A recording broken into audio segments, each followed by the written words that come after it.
perkara KDRT yang tertutup pemeriksaannya adalah terkait dengan pasal dugaan pasal 46 terkait dengan kekerasan seksual. Nah, kalau kita bicara perkaranya Mas Ferry Irawan ini kan kalau tidak salah diduga melakukan KDRT fisik dan juga mungkin verbal ya. Kita juga belum melihat dakwaannya. Belum ada keterangan yang terkait dengan adanya dugaan kekerasan terhadap seksual. Artinya dengan pasal kekerasan fisik dan pasal kekerasan psikis itu tidak kemudian dikecualikan persidangannya menjadi tertutup. Artinya terbuka untuk umum dan masyarakat bisa menghadiri persidangan tersebut, kecuali dalam dakwaan nanti memang ada dakwaan terkait dengan pasal kekerasan seksual, maka dilaksanakan secara tertutup.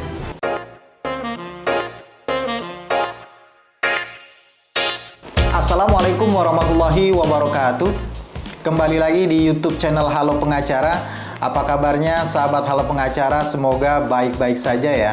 Dan pada kesempatan kali ini kembali Halo Pengacara akan memberikan informasi dan juga ulasan hukum terkait dengan isu-isu hukum yang sedang viral di masyarakat yang menjadi perbincangan hangat baik di media sosial maupun di media massa. Dan pada kesempatan kali ini kita akan memberikan informasi dan ulasan hukum terkait dengan perkembangan perkara dari Mas Ferry Irawan yang menurut keterangan dari pengacaranya mengatakan bahwa persidangan pertama rencananya akan digelar pada hari Senin tanggal 27 Maret 2023 di Pengadilan Negeri Kota Kediri. Nah, sebelum kita melanjutkan isu hukum apakah persidangan Mas Ferry ini terbuka atau tertutup untuk umum, maka sebelum itu jangan lupa subscribe YouTube channel Halo Pengacara dan jangan lupa juga nyalakan lonceng ya supaya terus mendapatkan update dari video-video dan ulasan terbaru dari Halo Pengacara. Sebagaimana informasi sebelumnya bahwa berkas perkara Mas Ferry Irawan ini kan sudah P21 ya, sudah dilimpahkan dari penyidik kepada Kejaksaan Negeri Kota Kediri dan sudah juga dilimpahkan ke Pengadilan Negeri Kota Kediri. Dan berdasarkan keterangan dari pengacara Mas Ferry bahwa persidangan pertama atau perdana akan digelar pada hari Senin tanggal 27 Maret 2023 di Pengadilan Negeri Kota Kediri. Sebelum kita memberikan ulasan hukum terkait apakah persidangan Ferry Irawan ini akan dilaksanakan secara terbuka atau tertutup, maka perlu juga kita sampaikan bahwa ada beberapa pertanyaan yang disampaikan kepada Halo Pengacara, mengapa persidangannya dilaksanakan di Pengadilan Negeri Kota Kediri. Nah, sahabat Halo Pengacara mungkin pernah mendengar istilah locus delicti maupun tempus delicti ya. Locus delicti itu lokus tempat, delicti itu tindak pidana, tempat terjadinya tindak pidana. Dan juga tempus delicti itu tempus itu waktu, delicti itu adalah tindak pidana, waktu terjadinya tindak pidana. Nah, berdasarkan pada ketentuan pasal 84 ayat 1 KUHP disebutkan bahwa Pengadilan negeri berwenang mengadili segala perkara mengenai tindak pidana yang dilakukan dalam daerah hukumnya. Ini artinya bahwa pengadilan negeri yang berwenang itu adalah pengadilan negeri di mana tempat tindak pidana itu terjadi. Misalkan kalau dalam perkaranya Mas Ferry Irawan, karena dugaan KDRT-nya ini terjadi di wilayah atau di Kota Kediri, maka pengadilan yang berwenang adalah Pengadilan Kota Kediri. Kecuali ada beberapa kasus, misalkan di pasal 84 ayat 2 itu mengatakan kalau dia saksinya banyak, saksinya itu di wilayah hukum tertentu, maka pengadilan itu berhak mengadili. Misalkan dalam perkaranya Nikita Mirzani kan, walaupun Nikita itu tinggal di Jakarta Selatan tapi disidangkan di Pengadilan Negeri Serang karena menurut jaksa saksi-saksinya itu banyak yang akan dipanggil itu bertempat tinggal di Serang. Atau juga dalam perkara-perkara khusus, misalkan dalam perkara terorisme itu, kalau dia ada beberapa kasus yang kejadiannya di luar Pulau Jawa atau di Jakarta, itu kebanyakan disidangkan di pengadilan negeri di Jakarta Barat, di Jakarta Utara, bahkan ada juga yang di Jakarta Timur. Itu berdasarkan penetapan Ketua Mahkamah Agung biasanya seperti itu. Nah, kembali apakah persidangan perkaranya Mas Ferry ini terbuka atau tertutup? Nah, mungkin sahabat Halo Pengacara juga pernah ya datang ke pengadilan, ketika menghadiri sebuah pengadilan, tiba-tiba hakim mengatakan persidangan ini tertutup untuk umum ya. Nah, pernah dengar nggak seperti itu?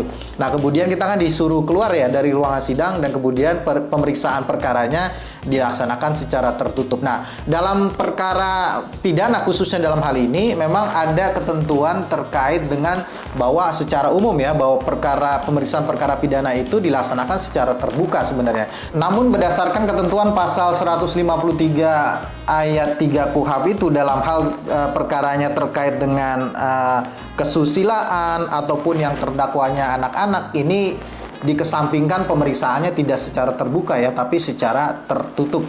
Nah, di dalam berbagai undang-undang khusus, misalkan di dalam undang-undang sistem peradilan anak, itu kan disebutkan di dalam pasal 54-nya bahwa hakim memeriksa perkara anak dalam sidang yang dinyatakan tertutup untuk umum kecuali pembacaan putusan. Itu perkara anak berhadapan dengan hukum yang diatur dalam Undang-Undang Nomor 11 Tahun 2012 tentang Sistem Peradilan Anak. Nah, dalam tindak pidana kesusilaan juga disebutkan khususnya dalam perkara KDRT itu kan ada SEMA ya, SEMA terbaru nomor 5 tahun 2021 itu mengatakan untuk perkara-perkara yang memuat pasal 646. Pasal 46 itu terkait dengan kekerasan seksual ya. Itu di pemeriksaannya dilakukan secara tertutupnya. Artinya kalau bicara undang-undang KDRT itu kan ada 4 jenis ya. Ada kekerasan terhadap fisik, kekerasan terhadap psikis, kemudian kekerasan seksual, ada penelantaran ya. Nah, ini khusus untuk pasal 46 terkait dengan tindak pidana kekerasan seksual, pemeriksaannya adalah tertutup. Sementara yang lainnya ya terbuka begitu ya, hanya pasal 46-nya aja. Karena ini berkaitan dengan tadi pasal 153 ya, ayat 3 KUHP. Dan di beberapa pengadilan lain, misalkan dalam perkara non pidana ya, seperti perkara perdata di pengadilan negeri untuk perceraian non-muslim juga dilaksanakan secara tertutup. Kemudian juga perceraian di pengadilan agama untuk yang muslim juga dilaksanakan secara tertutup. Di pengadilan tata usaha negara juga yang terkait dengan kerahasiaan negara itu juga diperiksa secara tertutup. Begitupun dalam peradilan militer itu terkait dengan kesusilaan juga dilaksanakan secara tertutup juga. Jadi memang pengecualian terhadap sidang terbuka untuk umum itu adalah sidang tertutup ya.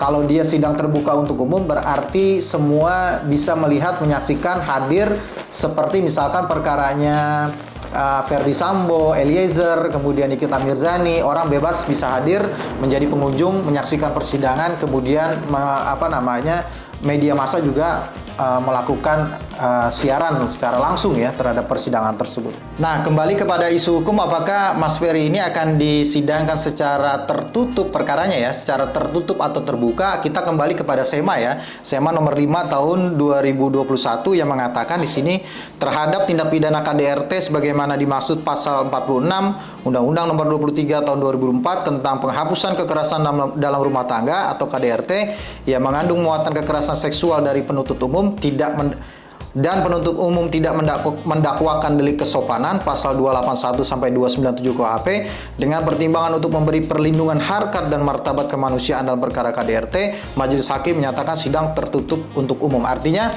ini perkara KDRT yang tertutup pemeriksaannya adalah terkait dengan dugaan pasal 46 terkait dengan kekerasan seksual. Nah, kalau kita bicara perkaranya Mas Ferry Irawan ini kan kalau tidak salah diduga melakukan KDRT fisik dan juga mungkin verbal ya. Kita juga belum melihat dakwaannya. Belum ada keterangan yang terkait dengan adanya dugaan kekerasan terhadap seksual. Artinya dengan pasal kekerasan fisik dan pasal kekerasan psikis itu tidak kemudian dikecualikan persidangannya menjadi tertutup. Artinya terbuka untuk umum dan masyarakat bisa menghadiri persidangan tersebut, kecuali dalam dakwaan nanti memang ada dakwaan terkait dengan pasal kekerasan seksual, maka dilaksanakan secara tertutup.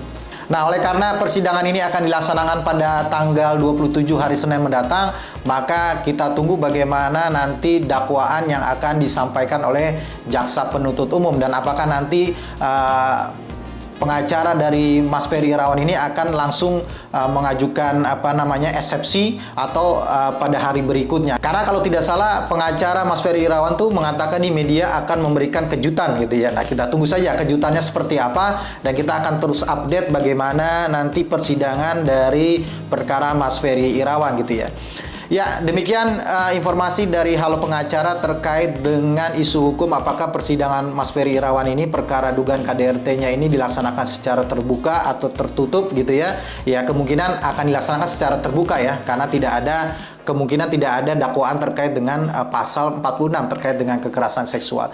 Terima kasih kepada sahabat Halo Pengacara yang sudah menyaksikan video ini sampai dengan selesai. Kalau ada pertanyaan silakan sampaikan ke Halo Pengacara melalui kolom komentar di bawah video ini atau melalui aplikasi Halo Pengacara.